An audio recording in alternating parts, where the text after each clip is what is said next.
안디옥 교회는 바나바와 사울을 선교사로 세우고 첫 선교사로 그들을 파송합니다. 여러분, 교회 입장에서 결코 쉽지 않은 결정이었어요. 바나바와 사울을 보낸다라는 것.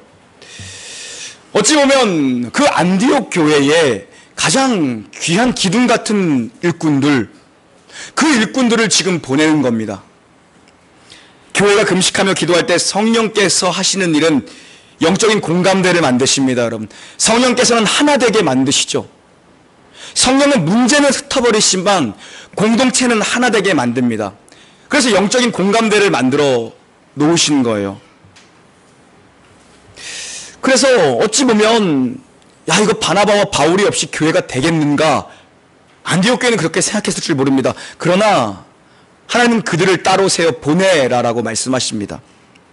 그래서 여러분, 중요한 게 뭐냐면요, 나의 주관적인 확신은 언제나 이 공동체 지체들의 교회적 어떤 객관적 기도로 체크를 받아야 합니다. 그러니까 내가 하나님의 음성 들었다고, 내가 은혜 받았다고 막 뛰어 달려가시면 안 돼요. 나는 가련다 하고 나는 막 선교지로 가고 나는 막 신학교로 가고 그러면 안 돼요. 내가 은혜 받았다고, 내가 불 받았다고 그러면 안 돼요. 언제나 공동체에 이 교우들의 지지가 필요합니다. 오랜 시간 동안 그와 함께 하며 그가 어떤 사람인지, 그가 어떤 깊이를 가지고 있는 영성의 사람인지, 그의 인품은 어떠한가, 그가 어려움을 당했을 때 그가 어떻게 그것을 극복해내는가, 그는 사역을 맡기면 하나 되게 만들 수 있는 사람인가, 그는 문제를 돌파할 영적인 능력을 가지고 있는가, 그런 것들을 지지를 받아야 되는 거죠. 그래서 여러분, 교회가 성령이 충만하면 이 사람을 세울 때 영적인 공감대가 형성이 되는 것입니다. 영적인 공감대가요. 안디옥 교회는 마음을 같이하고 뜻을 같이하여 이들을 어렵지만 선교사로 파송합니다. 단순히 사람 2명 보내는 얘기 아니에요.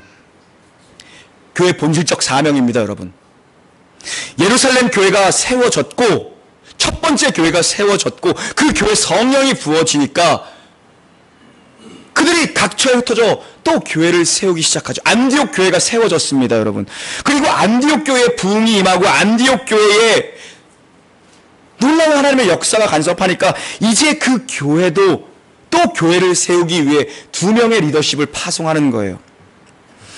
교회가 교회를 낳는 것이 여러분, 교회의 사명입니다. 믿음의 사람은 또한 믿음의 사람을 낳아야 합니다. 여러분 하나 거기서 그치면 안 돼요. 계속 흘려보내야 되는 것이죠. 여러분, 이것이 지상에 존재하는 선교적 교회의 모습입니다. 교회가 교회를 낳고, 믿음의 사람이 또 믿음의 사람을 낳고, 믿음의 부모가 믿음의 자녀를 낳고, 그 자녀는 또 손주를 낳고. 저는 우리 이 놀라운 교회 공동체에서도 이런 모습들이 일어났으면 좋겠어요. 이 가운데에서도 정말 믿음의 우리 다음 세대가 일어나서 그들 가운데 정말 전적으로 주 앞에 헌신할 목회자도 나오고, 정말 준비된 선교사도 나왔으면 좋겠습니다. 정말 준비된 이 사회적 일꾼들이 이 교회를 통해서 세워졌으면 좋겠습니다.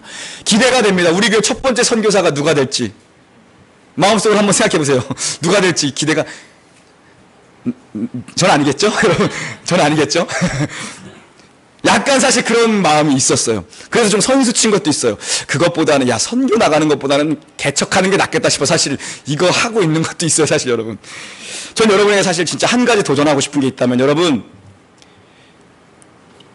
정말 교회가 시작되는 교회들을 여러분 섬기십시오.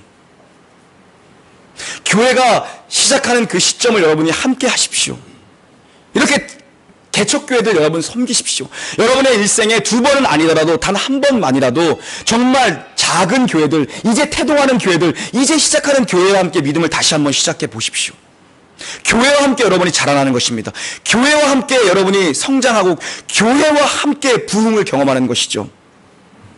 그러면 때가 되면 또 하나님이 바나바와 사울을 세우시듯 또 여러분이 준비된 사람을 그 중에 택해 세우실 것입니다. 그리고 그들로 하여금 또 다른 교회를 세우는 거죠. 그것이 교회가 해야 될 일입니다. 여러분, 오늘 우리는 말씀을 통해서 어떻게 이 최초의 선교사들의 공식적인 사역이 시작되는가, 어떻게 또 교회가 또 세워지는가, 어떻게 복음이 전도되어지는가, 4절부터 5절 함께 읽습니다. 4절 5절 시작. 두 사람이 성령의 보내심을 받아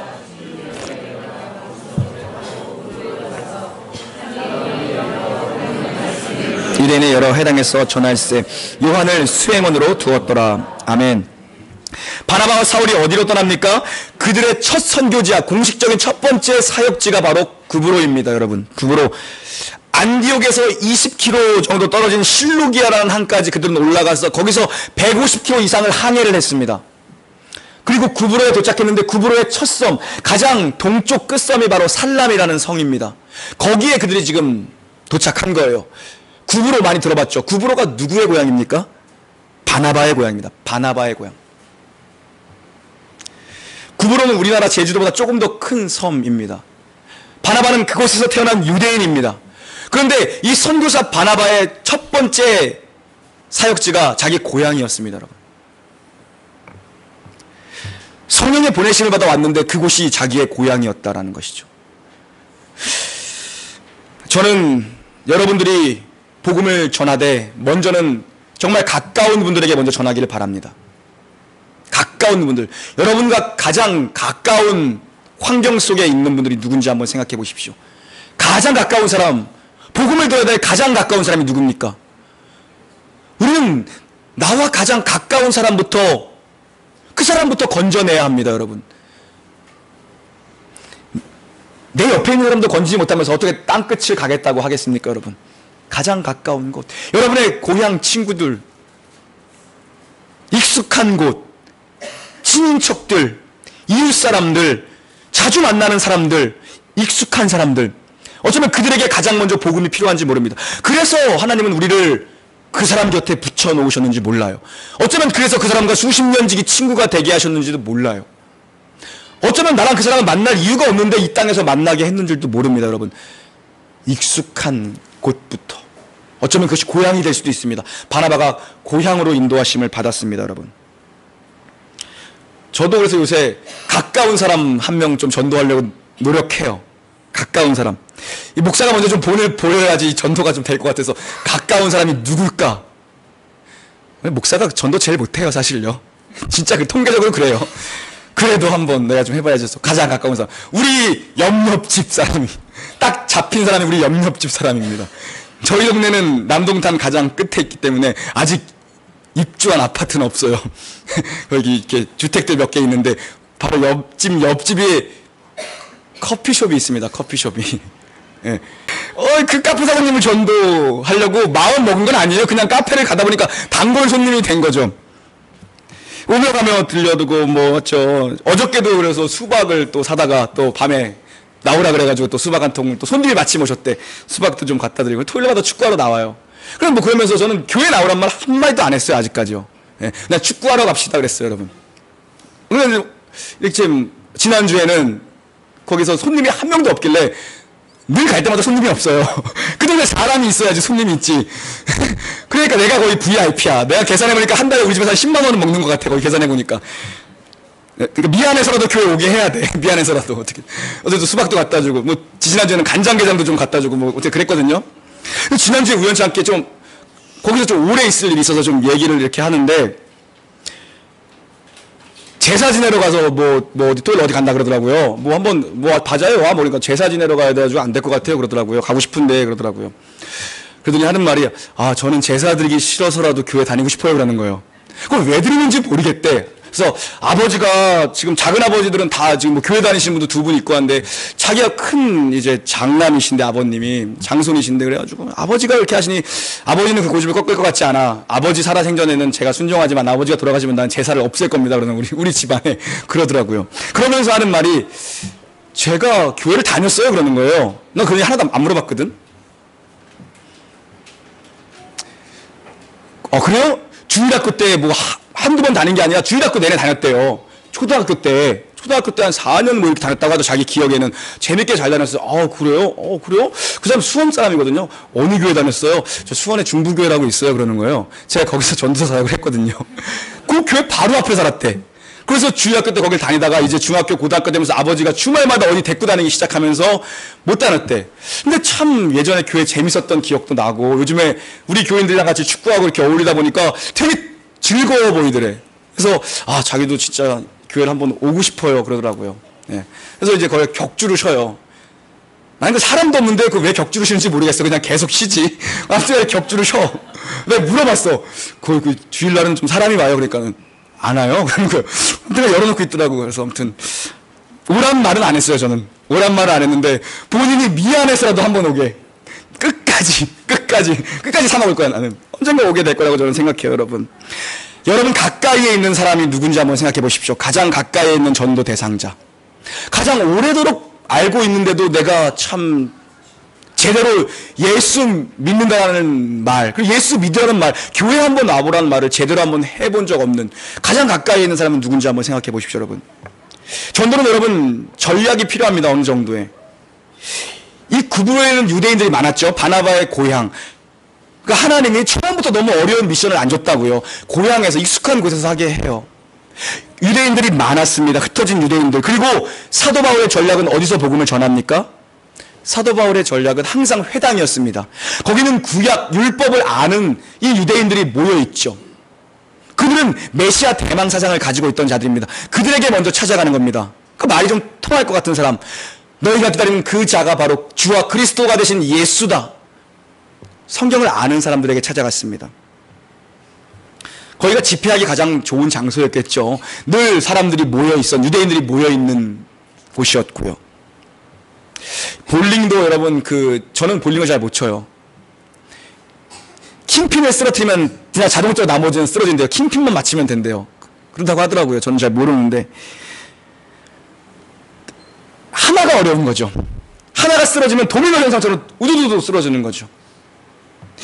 하나님이 우리를 부르실 때 여러분, 여러분의 그동안 성장 배경, 여러분이 배워오신 것들, 여러분이 가지고 있는 은사, 재능들을 다 제껴두고 사용하지 않습니다. 여러분, 다 그것들 사용하십니다. 어떻게 해요? 고쳐서 사용하시고, 다듬어서 사용하시고, 깨끗하게 하셔서 이제 주의 일을 위해서 여러분들의 지난 성장 배경을 모두 사용하시는 거죠. 이제 사울이라고 불렸던 그 사람이 바울이 됩니다. 이제 13장부터는 바울이라는 이름으로 등장하죠. 9절 말씀 한번 봉독해 볼까요? 9절입니다. 9절 시작. 아멘. 이제 바울이 먼저 나오죠. 바울이라 하는 예전의 이름 사울입니다, 여러분. 사울이라는 이름은 큰 자라는 의미가 있다고 해석합니다. 그리고 바울이라는 이름은 작은 자라는 의미가 있습니다. 물론 사울이라는 이름은 유대식 표현, 히브리식 표현이고 바울이라는 이름은 헬라식 표현입니다. 그는 이제 세계로 나아가는, 로마로 나아가는 자, 이 헬라 문화권으로 와서 선교해야 되는 자이기 때문에 그의 이름은 사울에서 바울로 불리는 거죠. 헬라 문화권에 익숙한 바울이라는 표기로요. 그러나 사울이라는 이름의 뜻은 큰 자라는, 그리고 바울이라는 이름의 의미는 작은 자입니다.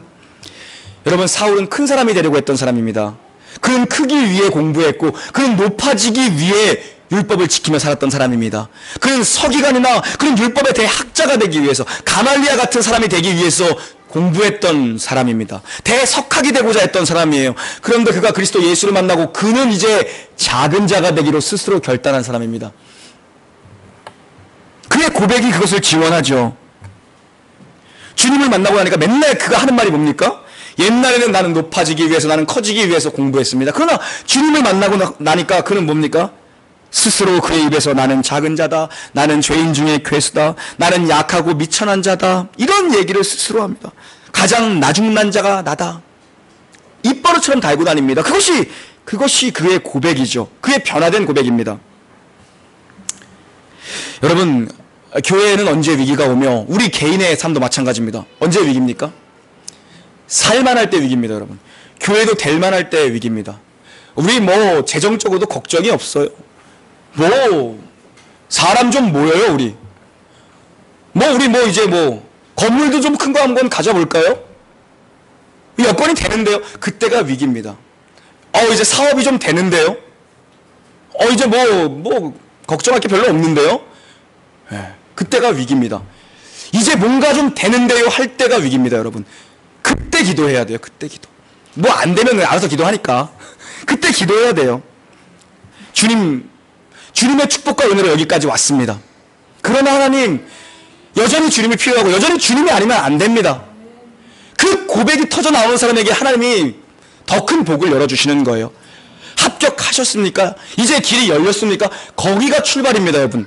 거기서 루즈해지면 안 돼요. 이게 좀 뭔가 돼가는 것 같아요. 그때 엎어져야 됩니다. 그때가 정말 하나님이 큰 축복을 예비하고 계시는데 우리는 너무 작은 것에 만족하며 거기서 벌써 교만해진 거야. 하나님 이미 너무 큰 것을 예비하고 계시는데 이제 좀 뭐가 내가 된다. 그때가 위기요. 교회도 목회도 마찬가지입니다. 뭐 이제 교인들 좀 모이는데 이때가 정말 위기죠. 여러분, 주님께 항상 의존하십시오. 전폭적으로 주님께 매달리십시오. 그때부터 주님이 여러분 가운데 얼마나 큰 놀라운 일들을 새롭게 시작하시는지 경험하십시오. 여러분, 사울의 이름이 바울로 바뀌었습니다. 이제 바울로 자기 스스로를 칭합니다. 그는 로마 세계에서 세계 열방에서 나가야 되기 때문에 이제 헬라식 이름을 가지고 나가는 거죠.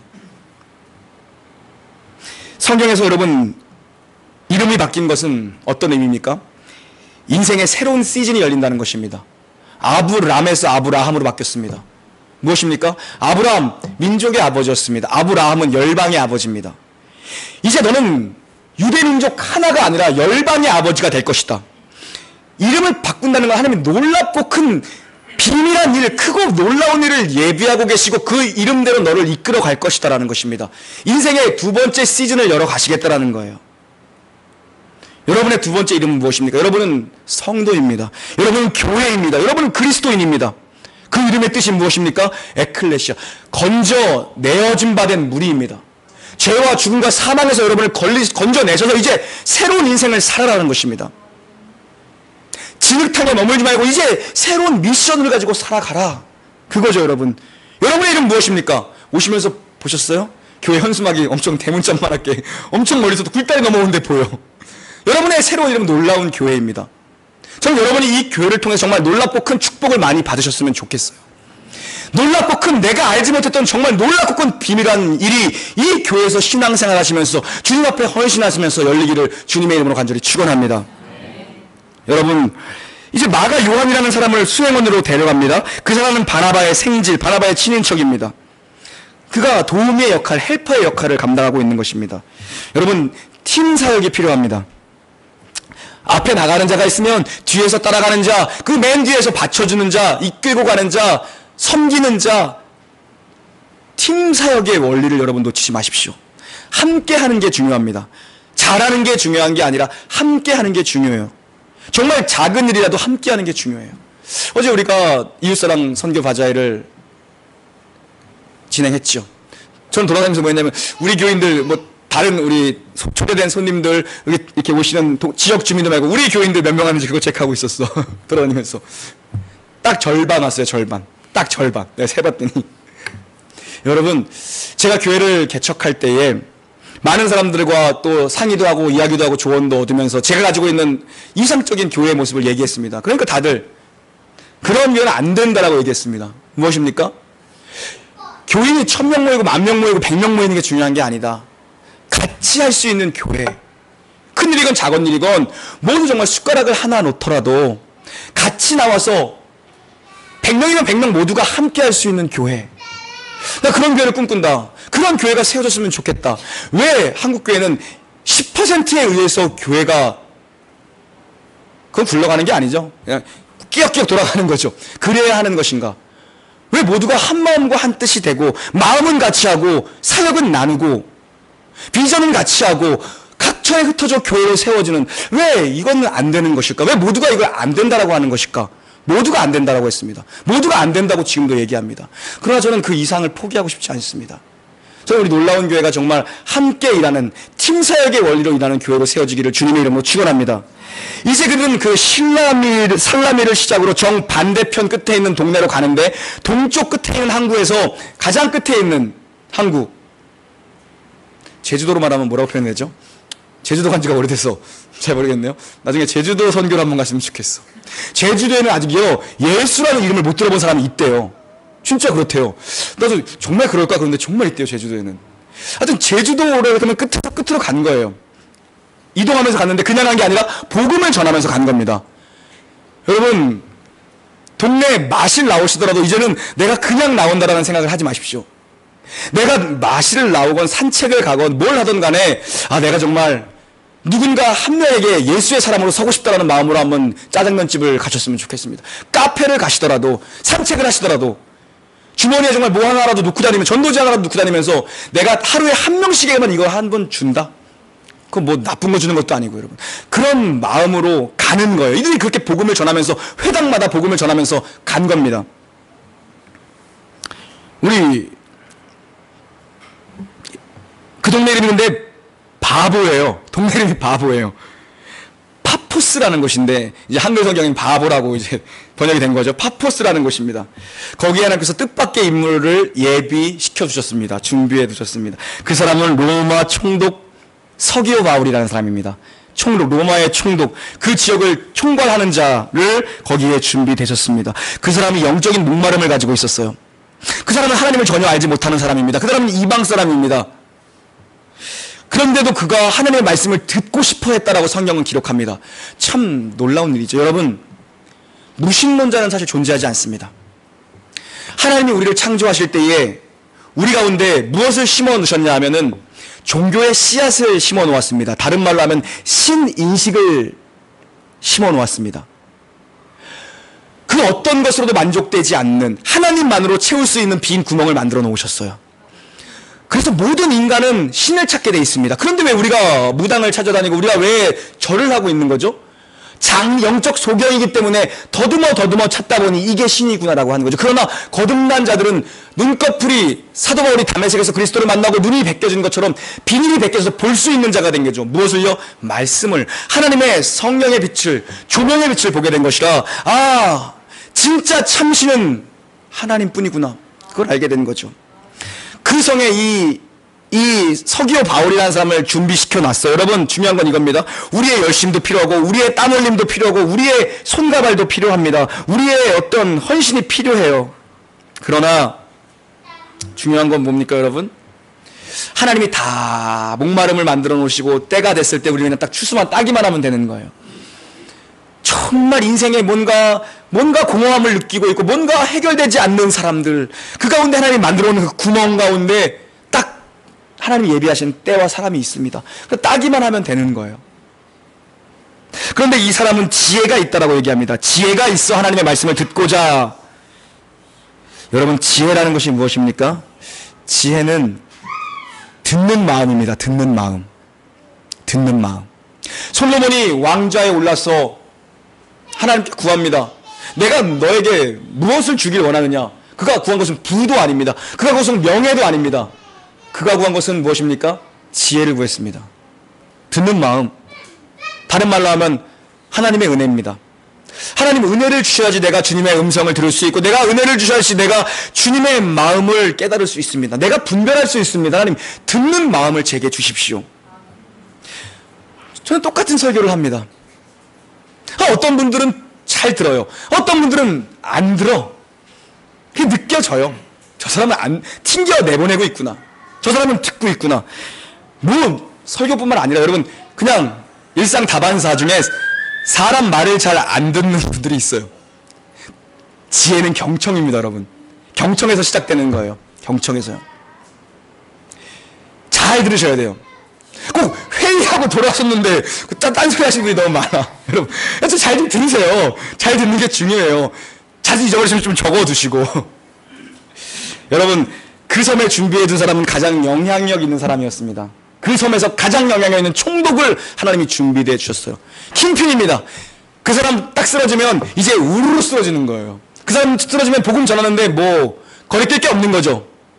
8절 함께 봉독하겠습니다. 시작. 그들을 대적하여. 아멘. 문제는 여기였습니다. 복음의 회방꾼이 있다라는 것. 여러분, 복음이 전해지는 곳에 반드시 회방꾼이 있습니다. 교회가 세워지는 곳에 반드시 회방꾼이 있고요. 부흥하는 교회는 반드시 회방꾼이 있습니다. 믿음의 가정의 첫 열매가 생기면 여러분 회방꾼이 어마어마합니다. 여러분이 이걸 꼭 붙잡고 사십시오. 마음에 딱 가두어두고 사십시오. 이제 교회 새로 정해서 신앙생활 하려면 반드시 회방꾼이 있습니다.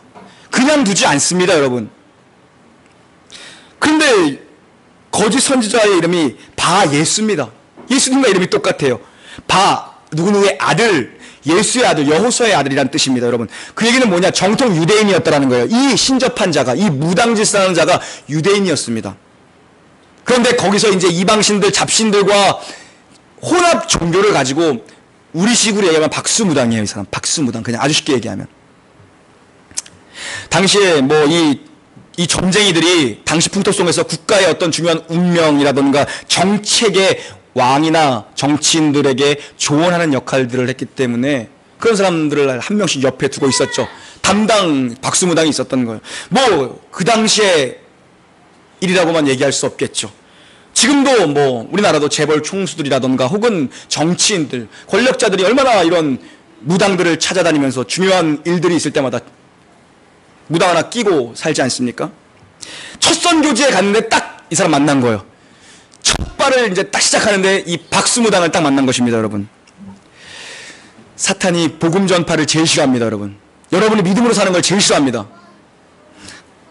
그래서 영적인 공격이 시작되는 겁니다. 사탄이 교회에 부흥하는 걸 제일 싫어합니다, 여러분. 우리 교회가 지금 이걸 꽉 붙잡아야 돼요. 부흥하는 걸 제일 싫어해요. 왜요? 부흥한다는 것은 여러분 영적인 생명력이 있다라는 겁니다. 어둠 가운데 있는 자들이 빛으로 많이 나오고 있다라는 거예요. 주를 떠나갔던 자들이 다시 돌아오고 있고 주를 알지 못했던 자들이 주께로 돌아오고 있고 진정한 예배자들이 모이고 있다라는 것입니다. 가만히 있을 수 없어요. 팔짱 끼고 있지 않습니다, 여러분. 공격 반드시 합니다. 교회적으로 붙잡아야 되고 여러분 개인적으로 가정적으로 딱 붙잡으십시오, 이 말씀을. 여러분 침체되어 있는 교회는 사탄도 별로 관심을 두지 않아요. 그냥 도두 자기들끼리 그냥 맨날 윷놀이하고 잘 지내니까 별로 관심을 두지 않아요. 그러나 역동적이고 움직이기 시작하고 부흥하기 시작하고 사람들이 모이기 시작할 때 그때 사탄도 그때 움직입니다, 같이. 여러분 영적 싸움에서 밀리지 말아야 합니다. 승리해야 됩니다, 승리. 대적의 장벽을 무너뜨려야 다음 스텝을 갈 수가 있어요. 참 그 고비를 넘는 게 어려워요. 뭐든지 그런 것 같아. 그것만 넘어가면 이제 다음 길이 활짝 열리는데 항상 거기를 넘기가 어렵죠, 여러분. 여러분 영적으로 여러분 넘어서시기를 바랍니다. 여러분 지금 겪고 있는 모든 삶의 문제들 속에서 거기만 넘어서면 또 쭉쭉쭉 올라가는 거예요. 교회도 마찬가지요. 이 예배를 통해서 여러분 내일부터 넘어설 수 있는 축복이 있기를 주님의 이름으로 축원합니다. C.S. 루이스라는 최고의 변증가가 이렇게 얘기했습니다. 현대인들을 향해서 말하는 거죠. 너무 현대인들은 영적인 것에 관심이 없다. 귀신에게 관심을 갖는 것도 문제지만 너무 영적인 세계에 관심이 없는 것이 더 큰 문제다. 지성이라는 명목하에 현대인들이 너무 영적인 세계, 이 영적인 어두운 세계, 이 사탄들을 이런 거에 관심이 없더라는 거예요. 그거에 너무 심취되어 있는 것도 문제지만 너무 관심이 없는 건 더 큰 문제다라고 얘기합니다. 여러분 유튜브를 찾아보면서 그런 거에 빠지지 마십시오. 그거 정말 그런 거에 빠지면 그 사탄 됩니다, 여러분. 그러나 그런 거에 너무 관심이 없는 사람들이 너무 많다라는 거예요. 이 시대에 그런 게 어디 있어. 아니요. 어둠의 실체는 존재합니다. 교회들이 그냥 나가 떨어지는 이유도 무엇입니까? 이 어둠의 세력들 때문입니다, 여러분. 밀리는 거예요, 거기서. 배후에 어둠의 실권 잡은 자들이 있습니다, 여러분. 여러분 보십시오. 어떻게 교회에서 이런 일들이 일어나지? 한 걸음만 딱 뒤로 물러서서 객관적으로 딱 보면은 야, 저건 초등학생도 저런 짓을 안 하는데 라는 일들이 일어나죠. 그런데 그 안에 있는 사람들 그걸 못 봐요. 그걸 못 보고 있는 겁니다, 여러분.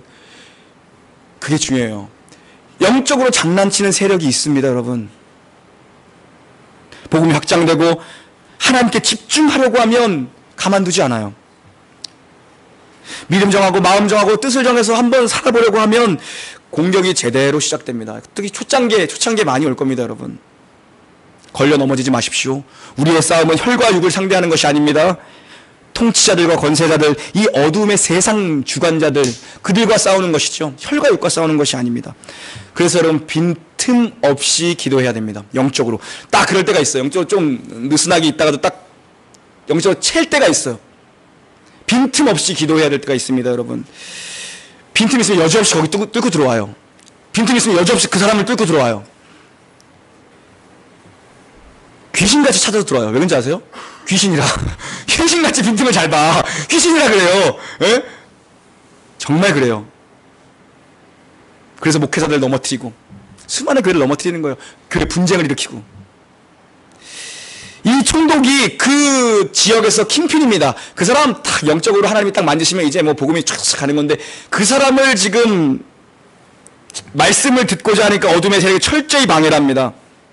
근데 사도 바울이 이제 멋있어요. 이제 사도 바울이 딱 앞에 전면에 등장합니다. 역사 속에 사도 바울이 딱 전면에 등장하죠.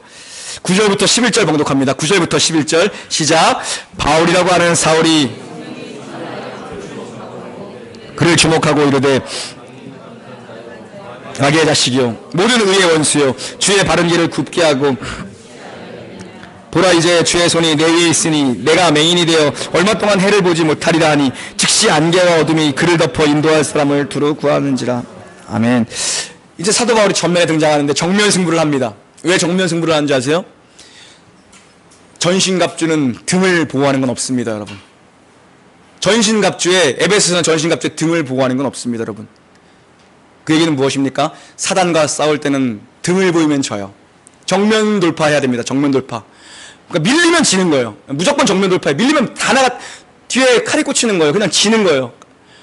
사도 바울이 그러면 성령이 충만하여 그들을 주목하여 눈을 똑바로 봤다라는 것입니다. 여러분, 성령 충만해서 주목해야 됩니다. 이것은 육적인 싸움이 아닙니다. 혈기로 싸우는 싸움이 아닙니다. 영적인 전쟁입니다. 이것은 영적인 싸움, 이것은 인간의 힘이 아니에요. 내 결심 가지고 되는 것이 아닙니다. 내 안에 영적인 실력 가지고 싸우는 겁니다. 영적으로 준비가 안 된 채 맞서면 이제 혼이 나죠.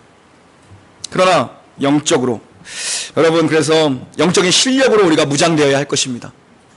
날마다 영적인 실력으로 무장하십시오. 반복적인 훈련, 반복적인 기도, 반복적으로 지속적으로 말씀을 읽고, 그게 쌓이고 자기 스스로에 선포하십시오. 나는 오늘도 나사렛 예수의 권능의 이름으로 나간다. 아이들이 학교 갈 때 그들에게 그렇게 기도해 주십시오. 악한 영이 우리 아이를 해하지 못하도록 주님 지켜주십시오. 선포하십시오, 여러분. 예수님도 공격했습니다, 이 사탄이. 근데 우리를 공격 안 하겠습니까? 예수님 이제 공생애 처음 초창기 때 그 주님께서 금식하며 기도할 때에 3번 사단이 시험하지 않습니까? 초전에 박살을 내죠, 예수님도. 3전 4승 하니까 이제 그다음부터 아예 나타나잖아. 도망 다니잖아요. 사도 바울도 지금 그 원리를 따라가는 거죠. 그냥 초전 박살입니다. 정면 승부. 이거는 피할 수 없다. 등 보이면 진다. 여러분, 믿음의 길 가는데 후퇴하지 말고, 무너지지 말고, 시험 들었다고 자꾸 낙심하지 말고, 이상한 소리 하지 말고, 그냥 넘어가십시오. 돌파해야 돼요, 뭐든지 돌파해야 돼요, 여기서. 복음이 뿌리 내리고 번져가고, 여러분이 믿음으로 살고자 하고, 여러분이 정말 이제 이곳에 이사 와서 또 여러분의 인생에 또 얼마나 또 새로운 일들이 많이 생깁니까? 그거 하려고 하면 반드시 시험이 찾아오고, 유혹이 찾아오고, 갈등이 찾아오고, 고민이 찾아와요. 반드시 있습니다, 여러분. 근데 포기하지 마시고, 저항이 느껴질수록 말씀을 딱 붙잡고, 내 안에 계신 이가 세상보다 크다. 예수 이름 믿고 선포하십시오. 예수님 나를 아슬아슬하게 이끌어 가시지 않는다. 예수님 반드시 나를 승리하게 한다.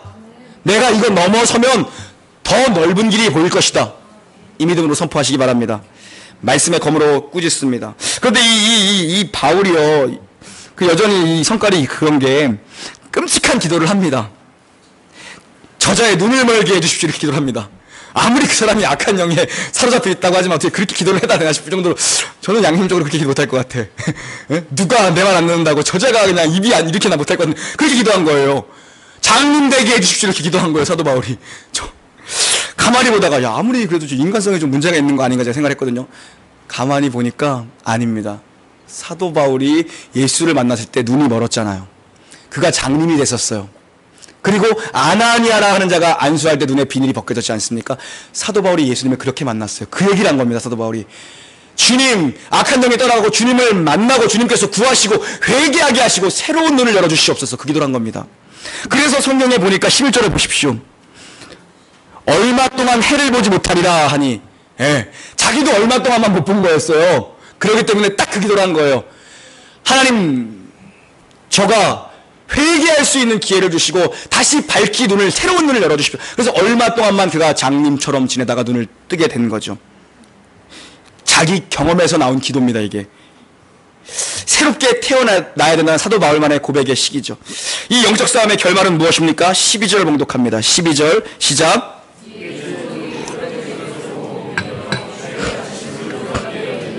아멘. 이 점치던 점쟁이 총독이 이것을 보고 이제 하나님을 믿고 그의 가르침을 받고 깜짝 놀랐다라고 얘기합니다. 여러분, 주의 권능의 손이 그 위에 임하자 귀신이 쫓겨나는 것을 보고 하나님을 믿기 시작합니다. 그리고 그는 하나님의 말씀을 배우면서 그 말씀을 놀랍게 여기고 기이하게 여기며 그 말씀에 사로잡히는 삶을 살게 되죠. 악한 영의 손에서 벗어나 이제 말씀의 세계로 들어간 겁니다. 이제 한꺼풀이 벗겨지고 이제 눈이 어두워도 다시 새로운 눈이 열린 것입니다. 여러분, 믿음이 오면 여러분 성경 말씀이 놀랍게 여겨지는 것입니다. 믿음이 오면 말씀이 신기하게 믿어지는 것입니다. 믿음이 오면 하나님이 기이하게, 하나님의 말씀이 기이하게 들리는 것입니다. 그게 성령의 사람입니다. 담대히 이 믿음으로 어디를 가든지 여러분 성령 충만하셔서 정말 담대히 이 영적 공격에 맞서는 저와 여러분 되기를 바랍니다.